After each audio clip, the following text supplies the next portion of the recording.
বিএনপির স্থায়ী কমিটির সদস্য ডক্টর মঈন খান তিনি প্রশ্ন তুলেছেন এবং সংসদ আদৌ সার্বভৌম কিনা সেই প্রশ্নটিও সামনে আসে। ভূমিকাটা আসলে কি হওয়া উচিত সংসদ সদস্যদের, বা কোন সুযোগটা তাদের সেখানে থাকা উচিত, সেটি আছে কিনা আপনার পর্যবেক্ষণ কি বলে? প্রথম কথা, মঈন খান সাহেব কোন প্রোগ্রামের টোটাল কি বক্তব্য রেখেছেন আমি শুনিনি, সুতরাং হয়তো আগে পেছনে ভালো করে শুনলে বলা যেত, সেটা আমি বাদ দিলাম। ছোট করে বলি, একটা দেখেন সার্বভৌমত্বের প্রশ্ন, প্রথমে ছোট কথা উত্তর।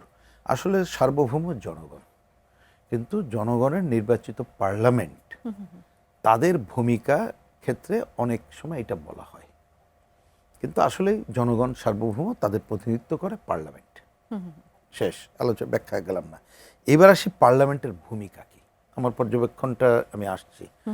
পার্লামেন্টের ভূমিকা সমস্যা হয়ে গেছে কি জানেন, আমাদের সংবিধানে টোটাল সংবিধান আলাদা জিনিস, তাতে অনেক অসম্পূর্ণতা আছে, আমি সে আলোচনায় ঢুকছি না। কিন্তু এমপি সাহেবদের যে করণীয় নির্ধারণ করা আছে তাতে কিন্তু প্রধান বলা আছে আইন প্রণয়নটাই প্রধান কাজ। আরেকটা হচ্ছে আইন প্রণয়ন মানে তার সাথে বাজেট, মানে জাতীয় সরকার পরিচালনা, বিদেশের চুক্তি, রাষ্ট্রযন্ত্র রক্ষণাবেক্ষণ স্পেসিফিক করা আছে। তাহলে এইটা একটা সরকার, আমি এবার সরলীকরণ করে যদি বলি, এটা হচ্ছে উপরের সরকার। আরেকটা সরকার আছে তলের, স্থানীয় সরকার। তাহলে স্থানীয় সরকার হচ্ছে স্থানীয় উন্নয়নমূলক কর্মকাণ্ডে প্রধান ভূমিকা পালন করবে, এবং সবই নির্বাচিত সংস্থা। এমপি সাহেবরাও যেমন নির্বাচিত, ওইটাও নির্বাচিত সংস্থা।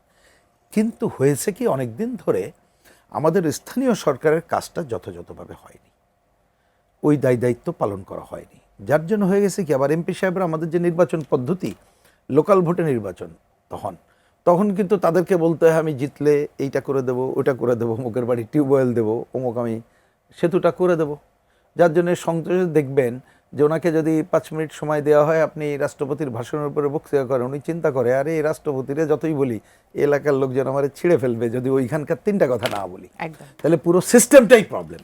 এই সিস্টেমের কারণে এবং বাস্তবতার কারণে এমপি সাহেবদের যে যথাযথ ভূমিকা সেটা রাখতে অনেক দিন পারছেন না। এবার আমরা চাই কি, আমি প্রশ্নটা এরকম, মানে আমরা কি রাবার স্ট্যাম্প চাই? উত্তর আসতে হবে নো।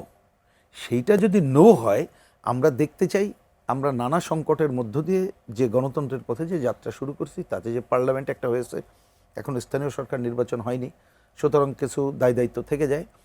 স্থানীয় সরকার নির্বাচন হওয়ার পর তার আগে যদি একটা সংস্কার করে, যেটা এই যে সংবিধানের যে কথা, এবং বাস্তবে যদি আপনি লোকাল ডেভেলপমেন্ট চান, জনগণের ইনভলভমেন্ট চান, তাহলে অবশ্যই স্থানীয় সরকারকে নির্বাচিত প্রতিনিধিত্ব করতে হবে, স্বচ্ছতা, জবাবদিহিতা, জনগণ অংশগ্রহণ নিশ্চিত করতে হবে।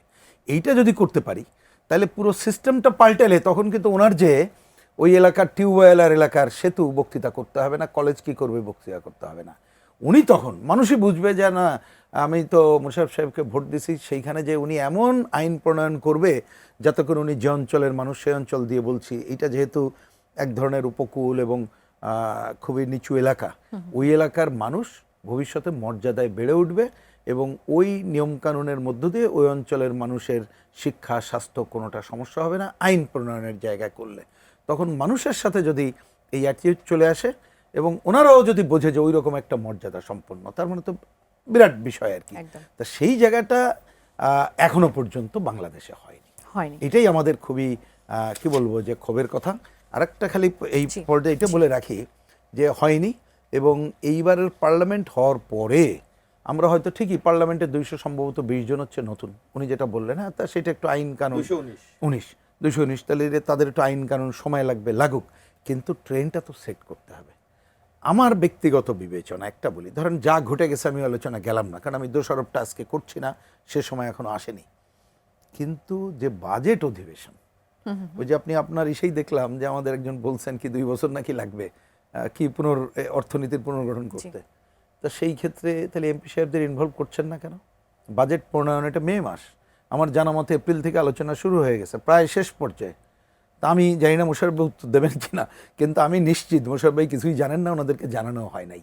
তাহলে যদি ইনভলভমেন্ট না করেন উপর থেকে, তো মঈন খান তো উনি সিনিয়র মানুষ, তো ওনারই তো দায়িত্ব আছে যাতে করে অন্য কাজ যা হোক, এবার বাজেটের মধ্য দিয়ে ওই হাত তোলা হবে না, এবং বাজেটে যাতে প্রকৃত তারা কন্ট্রিবিউট করতে পারে, তাহলে সেই জায়গাটার মধ্যে আনা দরকার। আমি আশা করব সেই যেটা ঘটে গেছে অতীতে সেটার দরকার নেই, এখন আমাদের তারা যাতে আইন প্রণয়ন এবং যে কথাগুলো বললাম সেই ক্ষেত্রে যাতে দায়িত্ব পালন করতে পারে, সেই জায়গায় যাওয়া দরকার বলে আমি মনে করি।